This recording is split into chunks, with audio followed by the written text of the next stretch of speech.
The world is alive, blinking and clicking, winking at us slyly, inviting us to get up and dance to the music that's been playing since the beginning of time, if you bend all the way down and put your ear to the ground to listen for it. On waiting.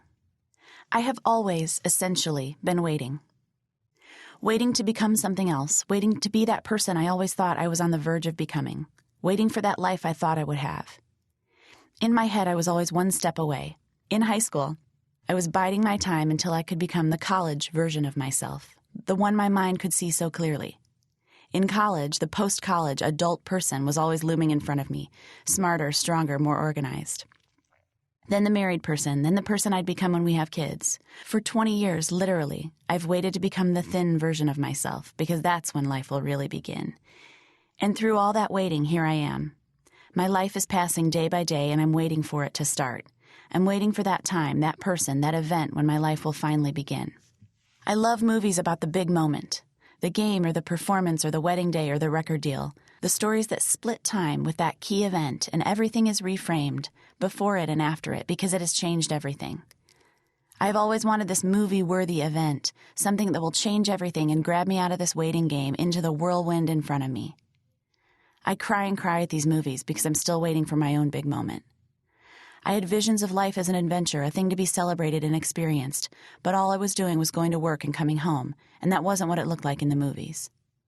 John Lennon once said, "Life is what happens when you're busy making other plans." For me, life is what was happening while I was busy waiting for my big moment. I was ready for it, and I believed that the rest of my life would fade into the background and that my big moment would carry me through life like a lifeboat. The big moment, unfortunately, is an urban myth. Some people have them, in a sense, when they win the Heisman or become the next American Idol. But even that football player or that singer is living a life made up of more than that one moment. Life is a collection of 1,000,000,000,000 moments, tiny little moments and choices, like a handful of luminous, glowing pearls. And strung together, built upon one another, lined up through the days and the years, they make a life, a person. It takes so much time and so much work, and those beads and moments are so small and so much less fabulous and dramatic than the movies. But this is what I'm finding in glimpses and flashes. This is it. This is it in the best possible way. That thing that I'm waiting for, that adventure, that movie score-worthy experience unfolding gracefully. This is it. Normal daily life ticking by on our streets and sidewalks, in our houses and apartments, in our beds and at our dinner tables, in our dreams and prayers and fights and secrets. This pedestrian life is the most precious thing any of us will ever experience. I believe that this way of living, this focus on the present, the daily, the tangible, this intense concentration not on the news headlines but on the flowers growing in your own garden, the children growing in your own home, this way of living has the potential to open up the heavens, to yield a glittering handful of diamonds where a second ago there was coal. This way of living and noticing and building and crafting can crack through the movie sets and soundtracks that keep us waiting for our own life stories to begin and set us free to observe the lives we have been creating all along without even realizing it. I don't want to wait anymore.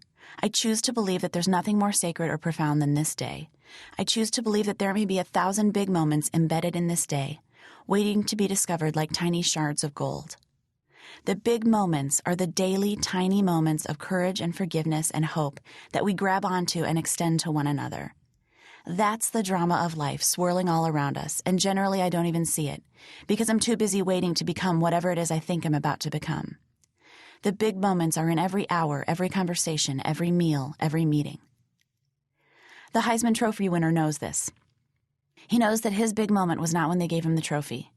It was the 1,000 times he went to practice instead of going back to bed. It was the miles run on rainy days, the healthy meals when a burger sounded like heaven.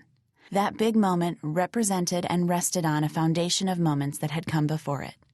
I believe that if we cultivate a true attention, a deep ability to see what has been there all along, we'll find worlds within us and between us, dreams and stories and memories spilling over. The nuances and shades and secrets and intimations of love and friendship and marriage and parenting are action-packed and multicolored if you know where to look. Today is your big moment. Moments, really. The life you've been waiting for is happening all around you.